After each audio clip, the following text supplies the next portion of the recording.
Jules, nothing's official yet, but I think everybody takes it as read that Erik ten Hag will be the new manager at Manchester United, which means changes, restructuring. We know that.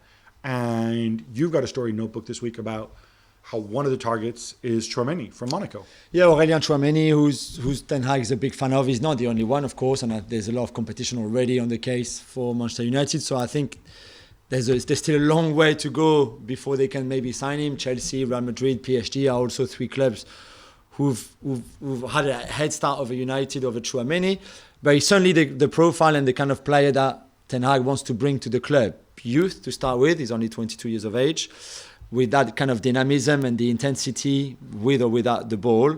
I think Ten Hag knows that the midfield is maybe the line and the area where there's the most work is needed, in the sense that Paul Pogba will probably leave on a free. They're undermanned. They don't have an issue with bodies. Pogba's on his way. Matic is not getting any younger. Mata, well, you know, I think you have Fred and McTominay. Exactly. So you can bring James Garner back from Nottingham Forest, where he's doing well. If you want to give him his chance, you know, you've got maybe players in the youth team as well.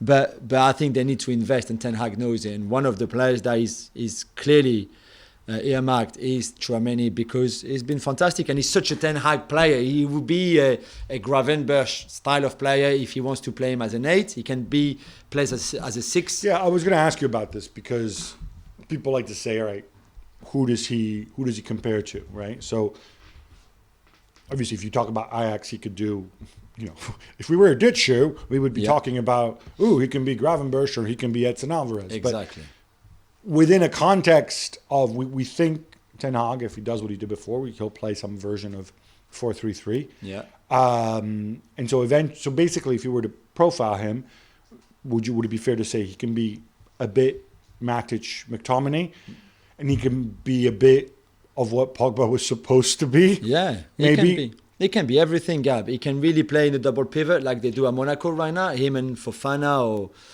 or you know, him and someone else. He can play as a Nordic midfielder in the midfield 3, or he can even play as an 8 in the midfield 3. There's nothing he cannot do, and he's still so young.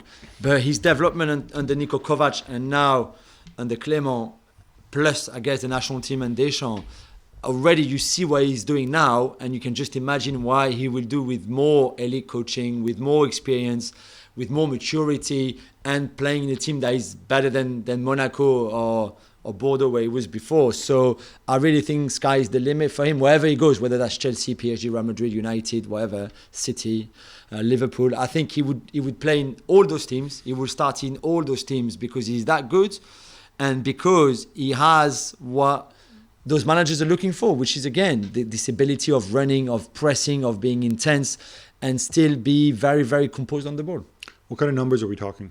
60 to 70 million, which is a lot of money, I understand, for someone who's never played in the Champions League, for example, who Europa League is, I mean, he's played the qualifier rounds, but Europa League is really... I think this is only his second year as a starter, if I'm not mistaken, right? Yeah, so he started at Monaco Bordeaux before, but in terms of being a regular bigger club, and in a bigger club, but so it's a lot of money. But if you don't get him now, then the price will keep going up, and I'm not sure you'll be able to get him later.